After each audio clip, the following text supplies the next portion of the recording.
देखिए ना, इस बार गर्मी बहुत हो गई है। अब इस गर्मी के चलते कोरोना तो एक चीज अलग है, लेकिन बाकी अन्य प्रकार की बीमारियों का भी खतरा है। इसलिए इसके लिए बहुत अलर्टनेस है और उसके लिए सब तरह की जो तैयारी हो सकती है, लोगों को एक तरह से अवेयर करने के लिए भी, जागरूक करने के लिए भी, और कहीं कोई हो जाए तो उनके इलाज के लिए भी सब तरह की बात हो रही है। इस पर बहुत कॉन्फिडेंस।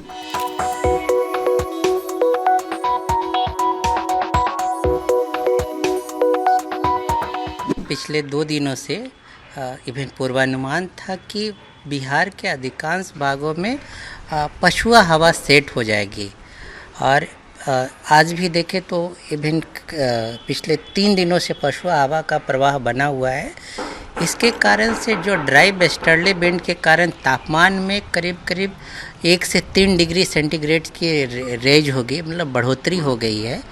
इस कारण से जो पश्चिमी भाग है बिहार का, जो इवन नॉर्थ वेस्ट से शुरू करें तो साउथ वेस्ट और जो दक्षिण का जो मैक्सिमम पार्ट है, इस सारे जगह तापमान सामान्य से 3 से 4 डिग्री सेंटीग्रेड ऊपर चला गया है और कहीं कहीं आइसोलेटेड पॉकेट्स में हीट वेव की स्थिति भी बन गई है। जैसे 44 से 45 डिग्री सेंटीग्रेड टेम्परेचर पहुंच जा रही है।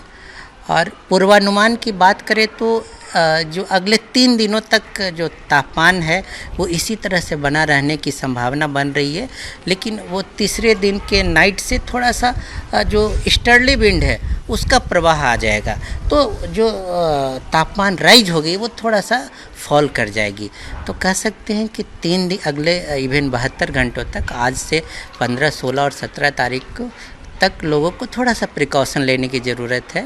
जैसे कि इवन जो अभी की हीटिंग है, जैसे मॉइस्चर बहुत कम है, ड्राई वेस्टर्ली विंड बह रही है, इस कारण से जो लोगों को सलाह दी जाती है जो डायरेक्ट सनलाइट जो 12 से 3 बजे के बीच है वो डायरेक्ट सनलाइट में निकलने से बचे।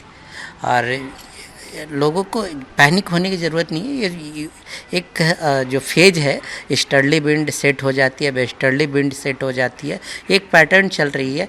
अभी 3 से 4 दिनों तक वेस्टर्ली विंड का प्रवाह रहेगा, इस कारण से टेम्परेचर राइज हो जाएगी और सब्सिक्वेंटली फिर ईस्टर्ली विंड आ जाएगी। और राजधानी और उसके आसपास के क्षेत्रों में अगले 4 से 5 दिनों तक बारिश का पूर्वानुमान नहीं है। ये भी एक प्रमुख कारण है कि टेम्परेचर थोड़ा सा राइज हो रही है। लेकिन नॉर्थ ईस्ट बिहार है, जैसे कि किशनगंज और अररिया, पूर्णिया जैसे ज़िलों में आज से 4-5वें दिन थोड़ी वर्षा हो सकती है। राहत मिली। हाँ, तो ये थोड़ा सा इवन फुट हिल्स के ज़िलों में थोड़ी राहत मिल सकती है, लेकिन अगले 3 दिनों तक लोगों को थोड़ा सा प्रिकॉशन लेने की ज़रूरत है कि इवन हीट स्ट्रोक से बचे, अपने आप को रिहाइड्रेट करते रहे और ताकि जैसे जो भी काम कर रहे हैं वो अपने आप को हाइड्रेट करते रहें रेगुलरली। सत्तू पी करके कैसा महसूस हुआ है? गर्मी तो बहुत है इस सीज़न में। अभी अप्रैल जो महीना चल रहा है, ऐसा तो नहीं लगता था पहले कि गर्मी इतना पड़ रहा है, मगर इतना पड़ रहा है। उसके बाद अब खाने पीने के लिए कुछ तो मतलब खा नहीं सकते हैं, जंक फूड, तो सत्तू इससे अच्छा कोई अति नहीं हो सकता। ये अमृत के समान है सत्तू ये गर्मी में। अप्रैल में कभी गर्मी ऐसी नहीं पड़ती थी? नहीं, ऐसी गर्मी नहीं पड़ती थी अप्रैल में। जितना गर्मी पड़ रहा है, मतलब निकलते हैं घर से तो लगता है कि पूरा चेहरा जल जाएगा। काफ़ी बेदम हो रखा है आदमी, इसके बगैर तो कोई राहत ही नहीं है। एक दिन सत्तू न पियो, एक दिन बेल का रस न पियो तो चल नहीं पाएगा आदमी एक कदम। पेयजल के सहारे जिंदगी, बस उसी के सहारे भागना है, दौड़ना है, यही ज़िंदगी है। कभी अप्रैल में इस तरह की गर्मी देखी नहीं, इस बार तो लगता है सर कि सारे रिकॉर्ड टूट जाएंगे सर, इस बार सारे रिकॉर्ड टूट जाएंगे। अप्रैल में ये हाल है, अभी तो 3 महीना हम लोग को झेलना